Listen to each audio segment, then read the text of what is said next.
one stat that stays with me at all times is that in the world, less than 0.1% of the world could actually code, which that's just a staggering statistic.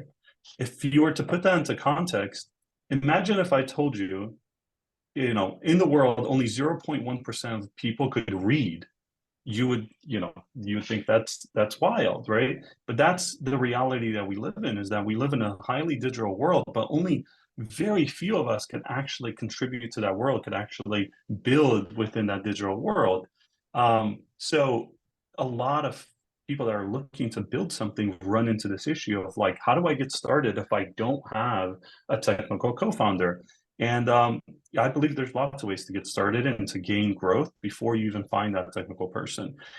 However, I'm not saying you don't need a technical co-founder. I still think you should attempt to find a technical co-founder, because that, again, is a signal to investors that you are such a great recruiter that you're able to pick somebody out of that 0.1% pool, pay them essentially nothing and have them join your team. So still very important to find someone, but it shouldn't keep you from getting started. So the way we got started at ShareGrid is we built a landing page using no-code tools, and we essentially laid out the idea of ShareGrid, of what we wanted to build, and had a wait list. And within a few weeks, we had thousands of signups and people emailing us wanting to actually be part of the service. That traction alone brought in a third co-founder. It brought in a partner on the insurance side, which again, it unlocked a lot of other traction that we would have not gotten if we tried to wait for a technical co-founder to kind of build something for us.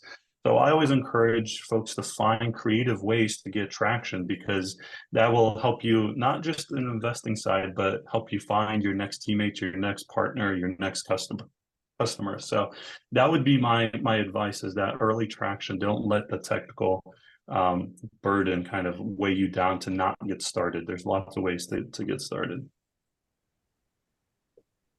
I love that. I think that we have John on now as well. John Hill, maybe we want to go back and let him do an introduction of himself too. Yeah, Misti, can you see me? I can't. I see your square. My square is there. Your square is definitely there.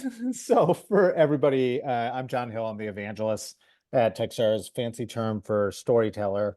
I'll be part of your guide and questions to Marius and Misti as we go along through this presentation. Big believer in really three principles. Build a network before you need it, so it's there when you do. And I think about that from a relational standpoint. Number two, build a quality relational network, not a quantity relational network. And I look at organizations like Techstars as quality lenses to connect into to create opportunity for yourself. And then last, and this is the most important, I've been working with early seed stage companies for over a decade. And I've witnessed 2-3 people companies go public. I've witnessed 2-3 people get acquired for $1 billion. And one of the things that I tell all companies is continue to suspend disbelief, do things that nobody else in the world has done or do it better, and look for the helpers out there to continue to help you dream big. So let's pop back into the questions and go from there. Growth hacks. So Misti, I think this is you. Perfect.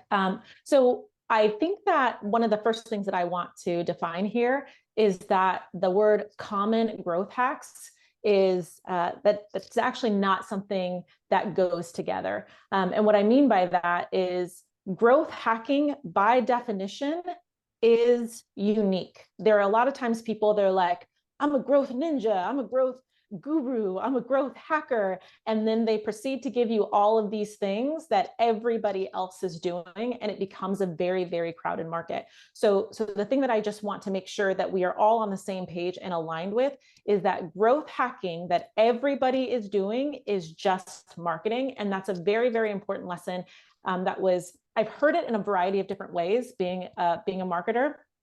but it was said very succinctly by Dan Martell, who is the founder of SaaS Academy and the author of the book Buy Back Your Time. I think we just want to go back one slide, Karina. So in terms of growth hacking, when you say, I want to grow via a hack, what you really mean is, I want to have a unique advantage, either due to my skill set, either due to my technology, or either due to some loophole that not a lot of other companies or people have found yet, that I can capitalize on before it becomes crowded. Now, I'm really, really good when people give me examples so that I can see, well, what does that look like? Because if I say, go out there, be unique and find things that other people haven't done, you're like, oh, that's really great advice. Thank you for telling me that. I couldn't have figured that one out on my own. So I'm going to give you a couple of examples that I found were super helpful, as well as ways that you can also find your own unique ways of growth hacking, truly growth hacking. So one of the most popular ones, I don't know if you guys have heard of this little company called Airbnb. I hear it's making some noise. But Airbnb, they started out, they were going to be this bed and breakfast. And one of the things that they did that not a lot of other people were doing or could do, well, they did a couple of things. But one of the things that they did that's not as common is they realized that people who were looking for different accommodations, meaning not hotels and things like that, they were often searching on Craigslist. And now on Craigslist, like, you just go on there if like you're a serial killer, but before you'd go on Craigslist to find things like jobs and apartments and places to stay.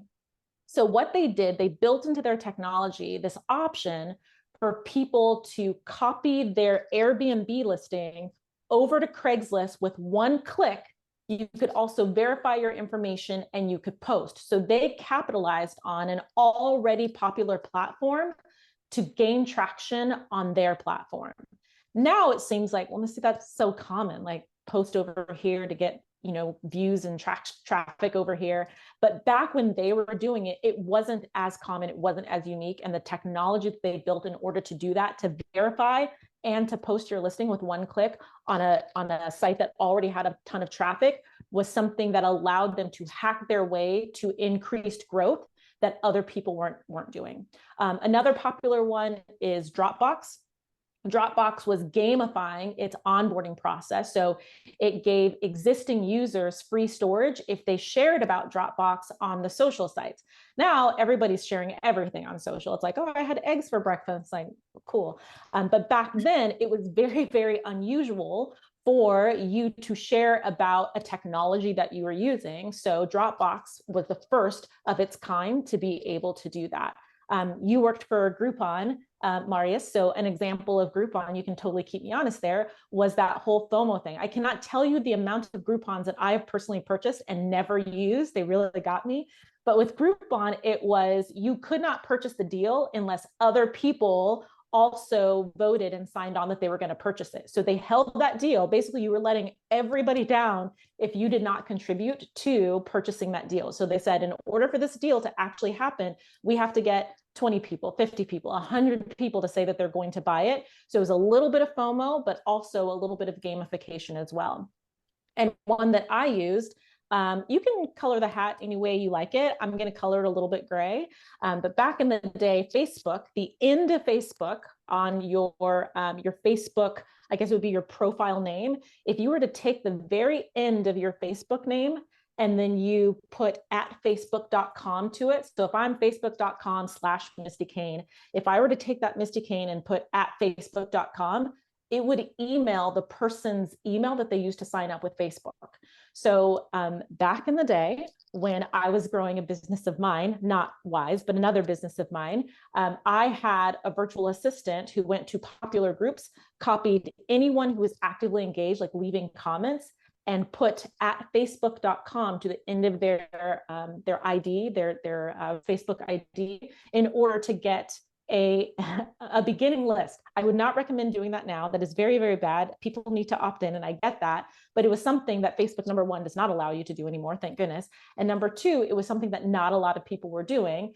And I had a compelling offer for them, but I utilized a not so well-known kind of hack, if you will, in order to get in front of people who I might not have otherwise gotten in front of.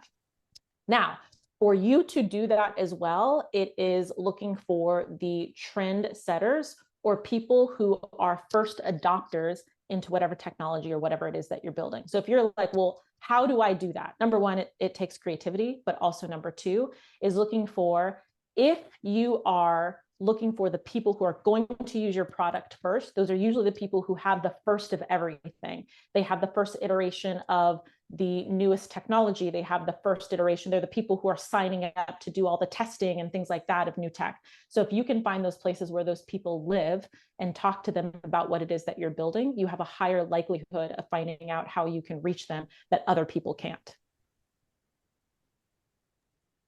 Good stuff, Misty. And my video is up, so I can say hey to everybody. Hey, Hi, John. Made it all work. So for everybody on here, if in chat you can share in 10 words or less what your company does, that would be great, just so that we have a view of some of the companies that are here. And again, please put questions in the Q&A. We've set up some questions for you, but it's also great to get the input for you on what questions you want to ask Misty and Marius as we go along. So Marius, I think this question is for you. How do you determine which growth channel works best for your startup? Yeah. So Misty, that was a great answer. And actually everything you said, like I got flashbacks from everything we tried at ShareGrid, which was we were inspired by Airbnb and Dropbox, and we would constantly try to find those creative hacks to actually, we heard all these TechCrunch headlines of like Dropbox grew 300% because of this hack. So we were constantly on the hunt for those type of hacks, and we tried lots of them, and some of them worked, and we got pretty creative. Happy to share with some of those. But what we found, as the years passed and we started building our company, is that maybe we would get one small boost from some of those hacks, but the consistent growth came from actually doing lots of things consistently across the board.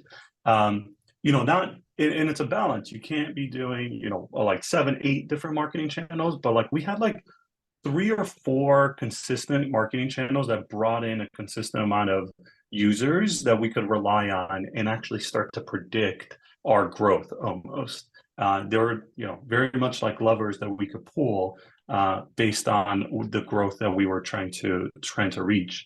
And the way we determined those growth channels is in the beginning, we really did take much more of a wide approach, where we tried lots of different things. We tried content marketing, we tried paid marketing, we tried social media, we tried live events, we tried passing out flyers. We did it all. But what was really important is that we put in tracking mechanisms from the beginning. I think a lot of people get excited about running experiments, but where they fail is not being able to accurately track the impact of those different channels. And we certainly messed up on that too. We were not perfect, and it took us a long time to be able to have those tracking mechanisms. But once we did, we could accurately sort of see the channels and which ones were performing. And then because we're a small team to begin with, we took all of our resources and kind of focused on the channels that were working. So my advice is always like, set a time. Try not to have it go on for too long. I would say set a few months tops. Like don't spend too much time where you're trying lots of things, and then try to narrow down into the channels that are performing best from a conversion standpoint, from a spend standpoint. But again, just remember that there's not one single channel that typically is going to be your winner. It's usually going to be multiple channels. Unfortunately, there's not just a magic kind of magic solution that solves all of your growth problems. You do have to experiment. You do have to have tracking, and then really narrow it down to the channels that work and double down on those channels. And that's what's worked for us, and that's kind of what I share.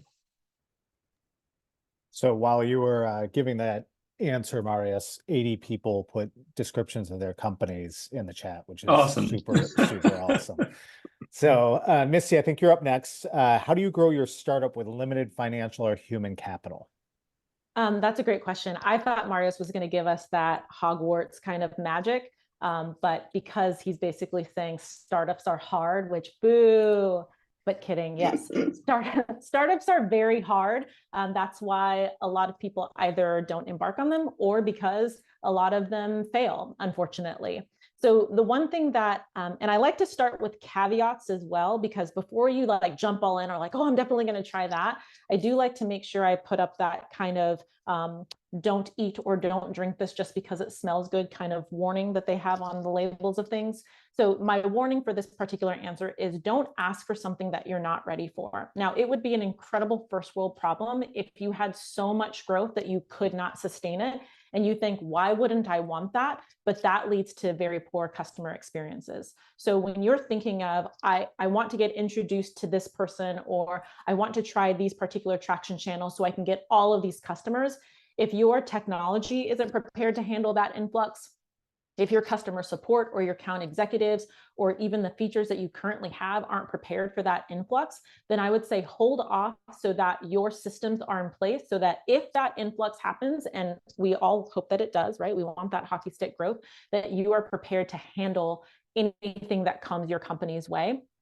And I would also say that make sure that you aren't growing faster from a team perspective as well, like adding on people. I can't tell you the amount of founders who say, oh, we need to bring on a chief X, Y, and Z, when they don't need chiefs yet. They need more people doing the work and maybe at lower levels.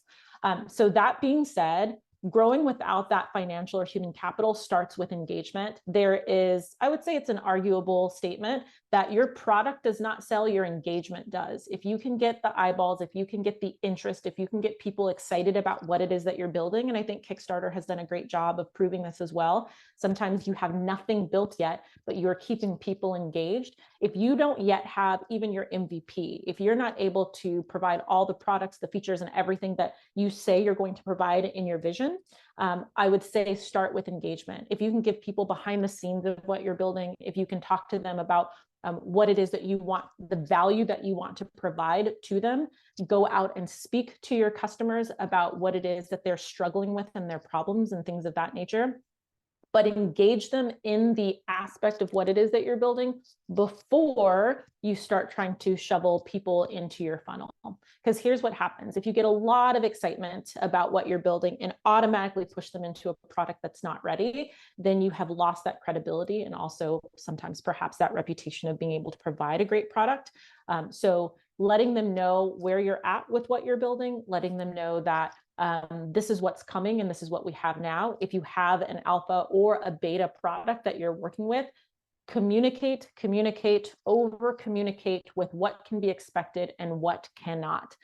In terms of, I don't even have the money to build, Misti. Like there's nothing that I can even provide yet because I need that capital, or I don't have the people to help me because I don't have a technical co-founder. Marius already gave some really good advice for what to do with low or no code, but also sometimes you have to sell before you have the thing. And sometimes that selling is not the product. Sometimes that selling is the vision. I'm sure we've all heard stories of founders who have sold, here's what I'm building, come along for this ride, I can give you equity. Are you the type of founder who can say to people, I don't have this amount to pay you right now, but here's what we can build in these increments, being very clear about your milestones, being very clear about what the vision is, being very clear about what the value is, and get people to come along with where you are at for what they can or cannot do, which is either for less money or for equity, or for that vision that you're promising them. And then in terms of not having the financial capital to actually build, let's say you're building in hardware, which if you are building in hardware, thoughts and prayers to you.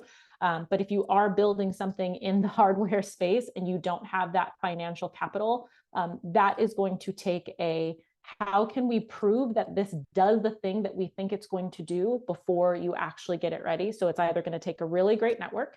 It's going to take putting together a very manual, like MacGyver paperclip and Scotch tape sort of MVP of what it is that you're trying to put together, or it's going to take getting on selling that vision to investors as well. Misti, great answer, and nothing but love to all our hardware companies. Marius, what are the top 3 things that move the needle on significant traction?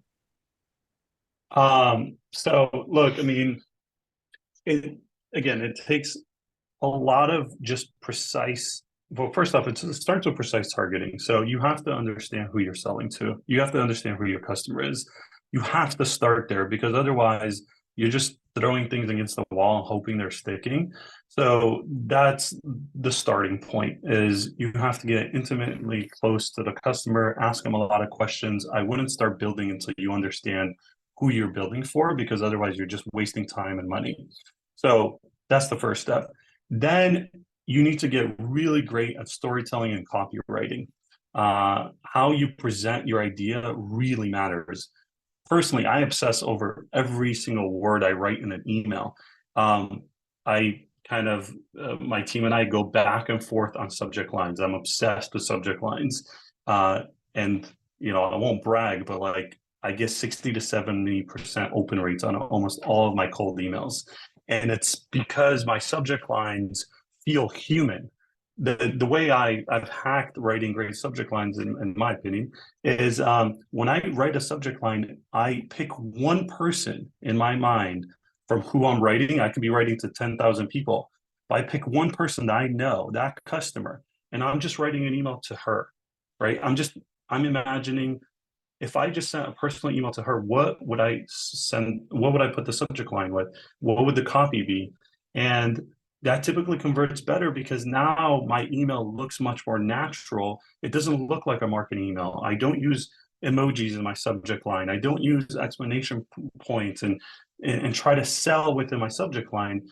I simply have like 1 or 2 words in there, because that's how I would typically communicate with people. So great copywriting, I would not skip that. I would really try to improve my abilities in great copywriting, because like Misti said, you have to sell the momentum before you even have the product in some cases. So you have to be able to clearly speak about your vision. I mentioned diligent analytical tracking, and that's because in the early days when you're building a product, you're making a lot of assumptions. So you need to test and track if your assumptions are correct. And if they're not correct, move forward and iterate rapidly. I'll give you an example.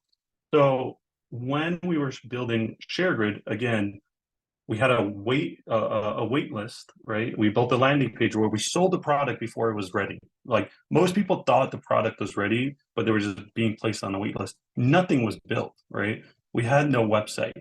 So before when we were ready, we had the website, we were ready to let people in. Remember, we were a supply and demand marketplace. You had to have equipment that people could rent. So I personally imagined I was opening up a physical store, and my biggest fear was that people would walk into this physical store and there would be nothing on the shelves. So I was obsessed with getting as much supply as possible. But how are you going to do that? How are you going to gain the trust of people to put their $50,000 camera on this website to be rented by a stranger? There was a big trust barrier that we had to overcome. So we made it a private network at first to make people feel safer. We said it was for professionals only. And then we lowered the friction drastically. We went to we did everything manual. We went to the point where we would just ask people to send us a spreadsheet of their equipment. The website was ready. They could have onboarded all of their equipment themselves. But I knew that if I left it up to people to actually go in and list every camera, every lens, every tripod, every light that they had, they would just give up because they didn't know the value of our product yet. So what we did is we asked for a spreadsheet, and then we manually onboarded every single piece of equipment. We listed their price, their description, their photos, and then we went as far as researching them and finding their biography and their website, and we created their profile. So when we were ready to launch, all people had to do is just log in and change their password. Their profile was ready, their equipment was already onboarded. We tried to reduce as much friction as possible to get our supply there. So, and once we opened it up, we had a lot of tracking to see, okay, people are coming into the website, they're visiting the website. Are they looking at a piece of equipment? How much drop off is there from people visiting the website to people actually searching or people actually clicking on a piece of equipment. Once they're on their equipment page, how many people are clicking add to cart? After add to cart, how many people are actually adding their credit card information? Every single step was tracked. So we knew what we had to improve. We knew what we had to change. We knew where we had to lower friction. So that's what I mean when you have to get really good at tracking, is that even before you have a product, your wait list, you should be having things like full story added onto your website where you could literally watch people use your website in real time, right? All of that information really, really matters. And, consistency really matters. One thing I tell all of our B2B companies is that a lot of B2B companies have really long sales cycles where they have to work with customers for months to actually get something done. And sometimes it requires people to introduce them to potential customers. And I have a lot of B2B founders that are going to a lot of networking events hoping to get introduced. And when I ask them about their traction, they're like, well, so-and-so hasn't introduced me yet. It's great, you should do that. But the problem with that is that you're not in control of your destiny.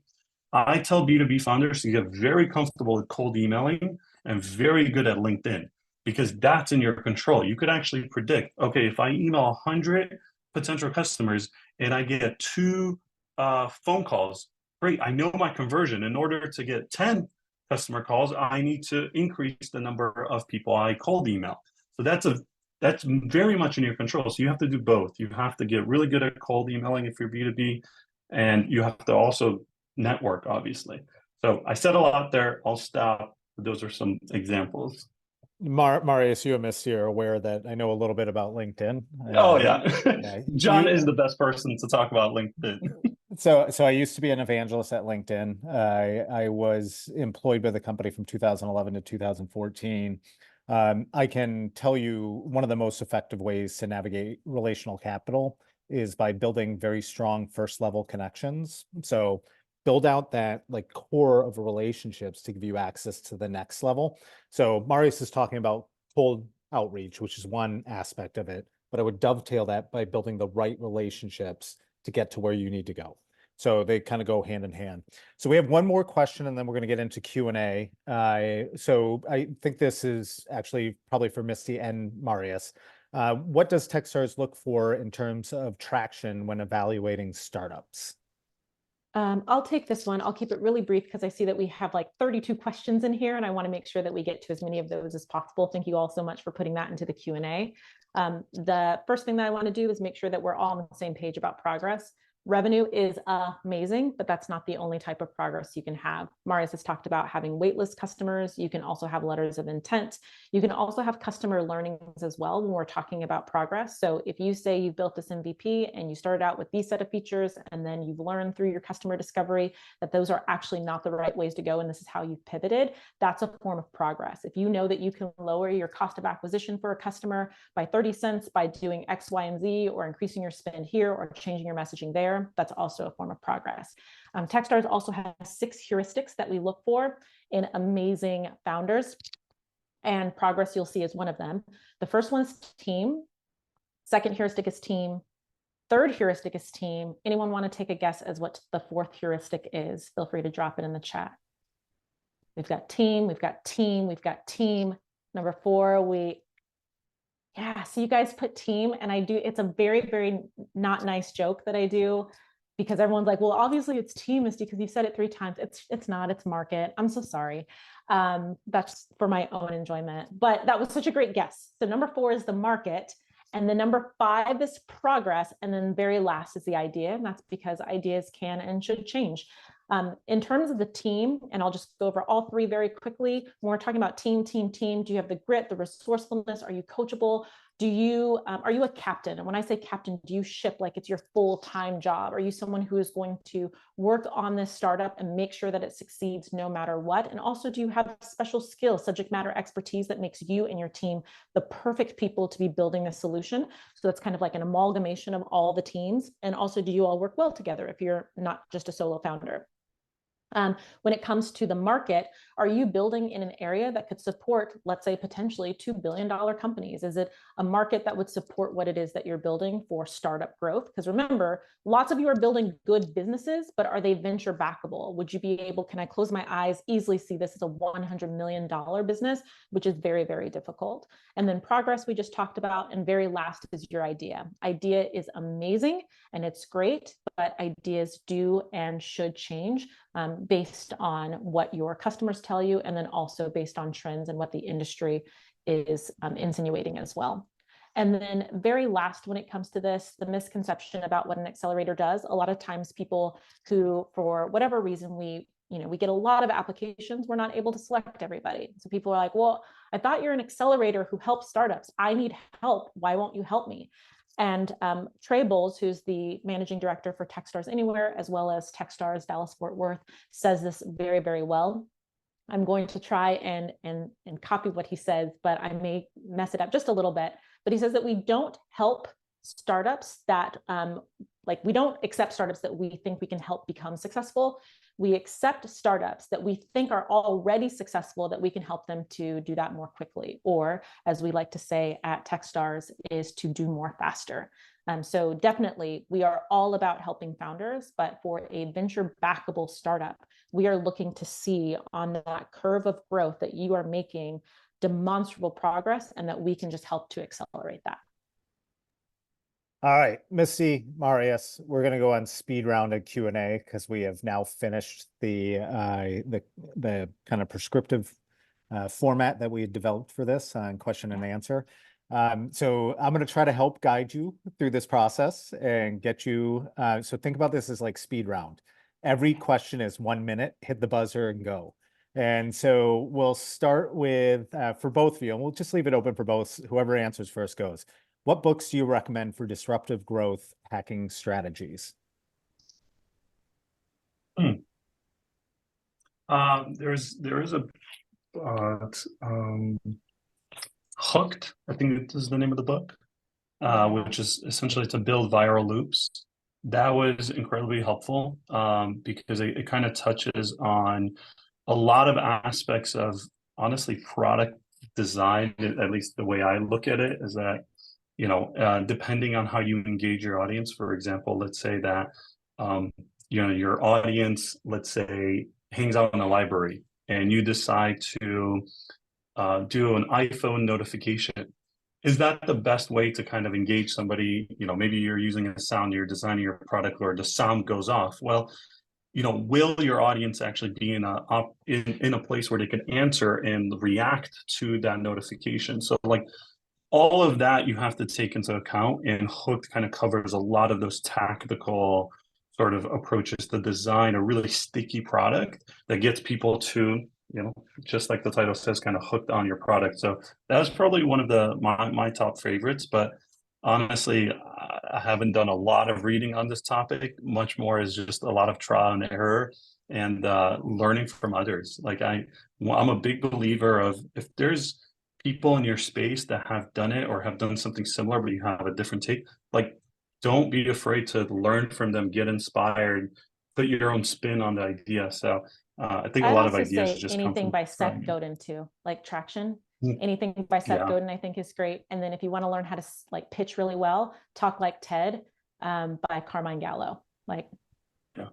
Measure What Matters by John Doerr is also a good one. And there are other people who are putting books within the chat. So kudos to everybody joining in. So Marius, you touched on this a little bit, but some growth hacks for B2B companies. Growth hacks for B2B companies. So what we found is, at least this past cohort, we had actually a chief revenue officer in residence who has multiple exits and has a lot of success. So what we learned from him, one of the things that he did, the process he implemented with our B2B companies was actually using LinkedIn, John. What he would do is he would give advice to the founders to first take a look at your profile. Make sure your profile is in order, your description, your history, everything is filled out. So when somebody would actually come to your profile, they would find it quality enough profile that they would want to engage. And then he would encourage the founders to actually connect with customers. Just connect with them first. Don't write a note, nothing at all. Just send a connection invite. Once somebody connected with you, then you could actually send a direct message to them, right? Oops. And that direct message would not be a message trying to sell them on the product. It would just be a question, very much about, that problem area that they're solving for. So it'd be engaging questions like, how do you handle, let's say, business subscriptions for your business? Like, how do you handle onboarding and offboarding people from different tools that your business uses? Right? Just the engaging question, nothing about selling at all. And once that person answered, then you would get into deeper conversation. And that's actually the exact way a lot of our founders ended up getting on phone calls and closing deals, just by using that strategy. So just wanted to share that. I would say another one is giving first. If you can give them something first, and something that is unique to them or to their business that they're missing out on, maybe that's an invitation, maybe that's an introduction to somebody, maybe that's assistance with something that they're struggling with before you ever ask for anything and build, like John, you were saying, that relationship. Starting with a give versus an ask is usually a hack that most people don't employ. Yeah, and a good book in relation to that is Adam Grant's Give and Take, for everybody on this call. So, Misti, what were the 3 to 4 channels that have proven the most cost efficient, successful to you? Email is number one. That's very cost efficient, and you also own it, but it's the way that you do email. I think Marius already touched on a few ways to make sure that your email stands out. And when it comes to content, the thing that is hardest for most people to do and do well is video content. And a lot of people will say, just get started. Please do not do that. Don't just get started. What you should do is figure out what would be valuable for people to learn and to hear that they're not already hearing, and your unique take on that. Create a strategy around what that value is, and then create video content that can then be diced up in several different ways. You can transcribe it and make a blog post. You can post it in different areas. You can have little snippets that you post on different channels, depending on if you're B2C or B2B.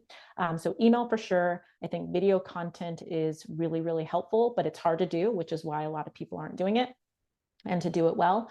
And then a third one that I think is extremely efficient would probably be, and this is going to sound very antiquated, but something in the mail category. So when a lot of people are doing digital nowadays, I'm a recovering digital strategist, send them something in the mail. Going old school, Misti. That's great. Super. So this is for Yellow both pages. Yeah, absolutely. Well, not that old school. I don't want phone books in my driveway. But let's open a question to both of you. Marius, I think you're like really positioned well to answer this. How do you sell a B2C product vision? Any examples? How do you sell a B2C product vision? I mean, there's, again, like, you have to tell your vision, talk about your vision, and it doesn't always require the product actually being built. So and I'm going to sound like a broken record now, but like, the more you know your customer, you need to be able to engage with that customer. So if you're selling to consumers, you need to understand. I always use a fishing pond analogy. So go-to-market strategy is really like essentially a fishing trip. You have to understand, what fish are you actually going to try to catch? Where do those fish hang out? You take your boat, you go out there. Then you have to figure out, okay, because I understand the fish, I understand which bait I need to use.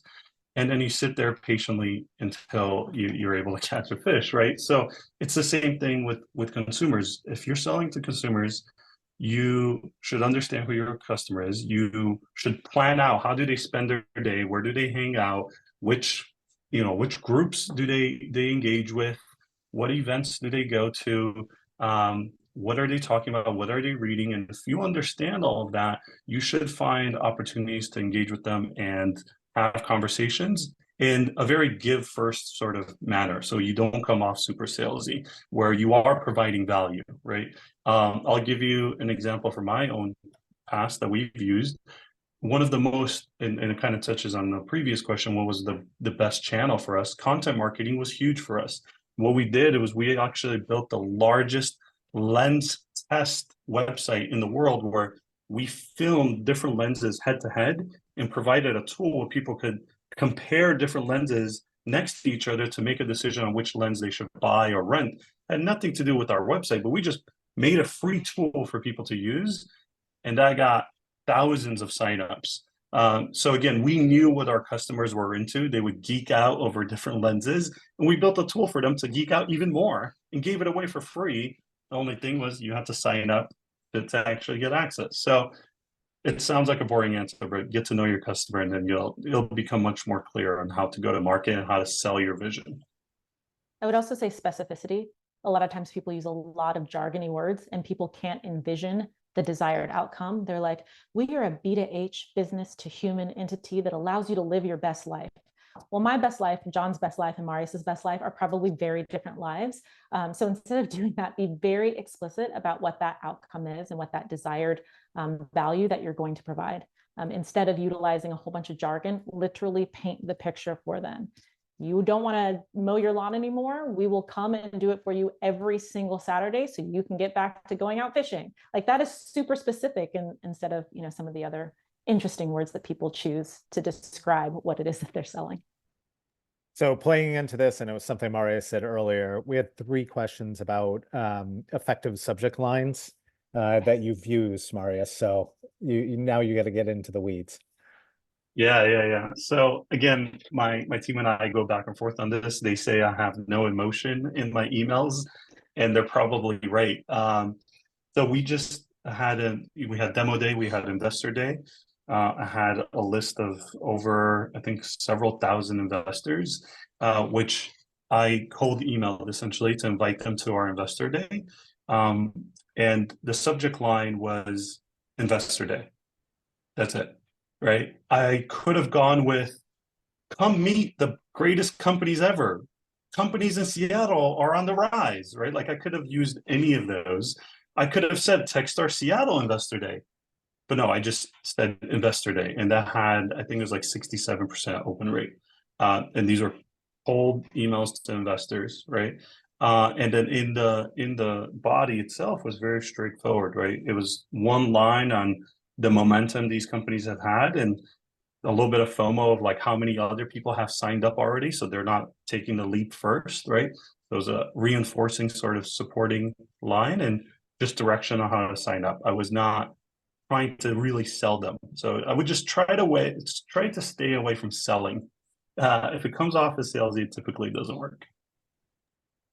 Yeah, I thought it was interesting. Somebody in general chat just said the KISS formula works, keep it simple, which I think we would all totally agree. So there's this little thing that has impacted every tech company that we know called artificial intelligence. Do you recommend using AI for copywriting? If it is done well, I don't recommend using AI as your sole source of copywriting. There is tons of sitcoms where people are trying to express themselves and they utilize really big words to do it because they're trying to sound smart, and you just come off sounding so not human. AI is great as a start.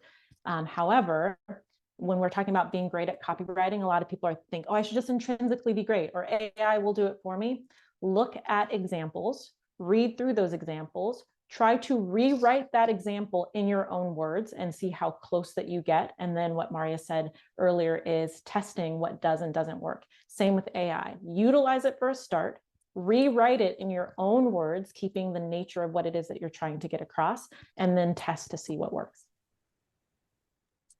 Yeah, so I use, AI, ChatGPT almost daily, right? And I use it actually to leverage copywriting and to make me better at copywriting. But I hardly ever use anything that it spits out, but it helps me with ideas.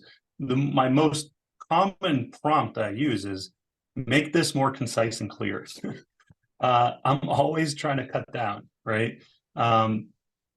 People are just inherently, I'm sorry, not lazy, but like we typically scan things. We don't read a lot. So I try to keep everything super short and simple. Like, I'm always striving to be much more simple, much more straightforward, much more concise. So I use AI to my advantage to be able to do that. Like, I'll give it a sentence and say, make this shorter. That's the prompt. right? Like, how So do I Marius, cut in the down? beginning, when you said, wouldn't it be weird if 0.01% of people couldn't read? So maybe it's actually correct, 0.01%. Nice way to bring it back. So I'm going to ask two more questions, and I think we'll do a wrap on the back end of them. So we're not going to get to all of the questions, but I think we did a pretty good cross section. But this one near and dear to, I think, all of our hearts, which is access. So lack of network is an issue for many underrepresented founders. Do you recommend cold outreaches or cold reach outs, conferences, networking events? So As an, oh, go ahead. Oh, go ahead. No, go ahead. Go ahead. I was going to say, kind of as a representative of underrepresented, I don't think that there's anything wrong with cold outreach. I think it's the way that you do it. I've had people straight up DM me on LinkedIn being like, I hear you're an investor. Can I have money? Not, I'm trying to raise a seed round, like specifically an ask for money. And to me, that is just a hard pass. I think that would be a hard pass for almost anyone. Cold outreach is not a bad thing. And I am from Visalia, which if you know where Visalia is, I apologize. But it's a very small town in the middle of basically California, and it's very agricultural, we'll say. So I did not have a network growing up, and my parents came from, blue collar jobs. What I did do, however, was I was very, very into learning about people. I would do a lot of just informational interviews, which is now something that's super common for college students to do, which is where I would have a call with someone and I'd be like, I just want to get to know you. I don't have an ask. I just want to know where you're from. Insatiable curiosity can get you a long way. Learn about that person. People love to talk. They love to talk about themselves. Learn so much about that person and then continue to engage. It is a long game. If you like what they post, if you respond to their blog posts, if you told them, hey, I picked up one of your books, I read it, and here's what I thought, here are some takeaways, show that you are implementing the information that they're already putting out there, it will go such a long way. People are looking for quick wins. They're looking to just get in, get what they need, and get out. But if you spend time developing relationships, if you spend time actually engaging with people and getting to know them, you would be surprised at how large your network can get, the quality of your network, as well as the things that people are willing to do for you once they get to know you as a person. So Misti, Awesome. you know I live, breathe exactly what you just talked about. So I'd like to share a story about how I ended up oversubscribing my round through cold emailing. And maybe I shouldn't share this because I don't want to end up having a lot of people get a lot of cold emails, but it was helpful to me. So I too come from a very a background where I didn't have a network. I immigrated here. My parents worked blue collar jobs as well. And I'm the first person to ever go to college in my family, so did not have a network. So when I went to fundraise, I went through my network very quickly to the point where like I had a few, I think like I had 100 or 200K committed, but I was trying to raise over $1 million and I was not making much progress.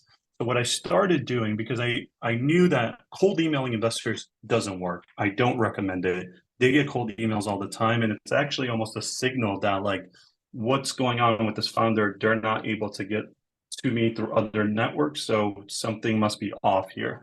So what I ended up doing instead is I looked for founders that also in the last 6 months fundraised a seed round within the marketplace category.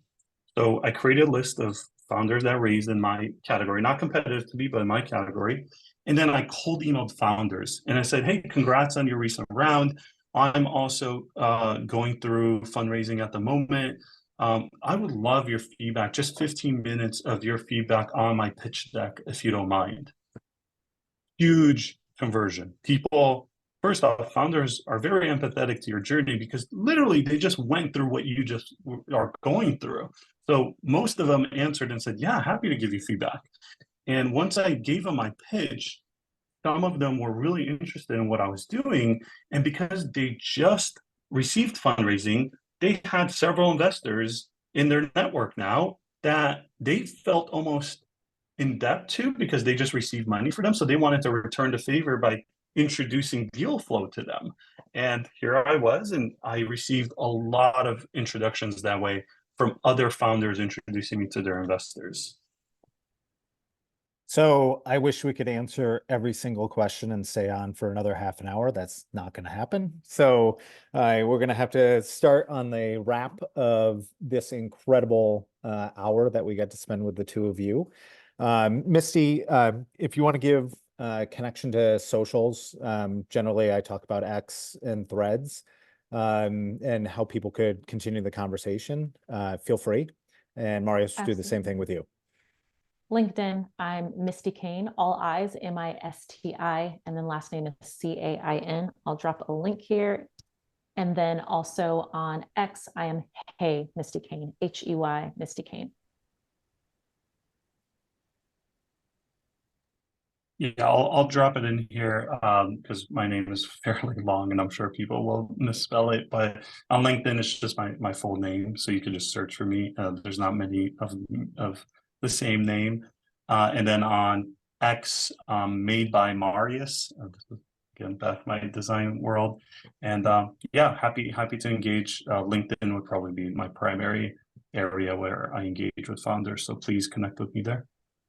So I am engaged and connected with both Marius and Misti on various social mediums, and you will enjoy the follow there. I am at Techstars John on pretty much every social medium you can think of. So feel free to connect with me in any of those spaces.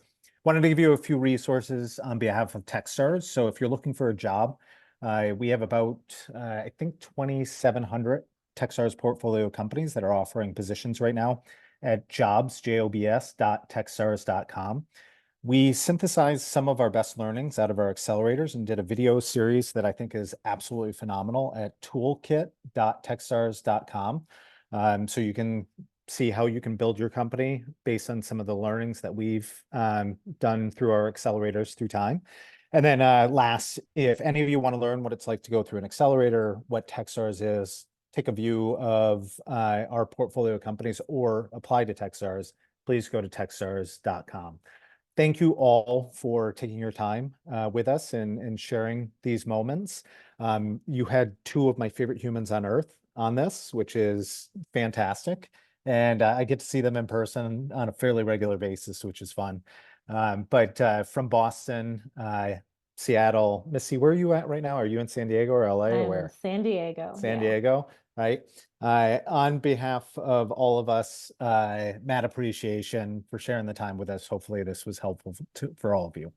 And continue to give first, Techstars. That's it.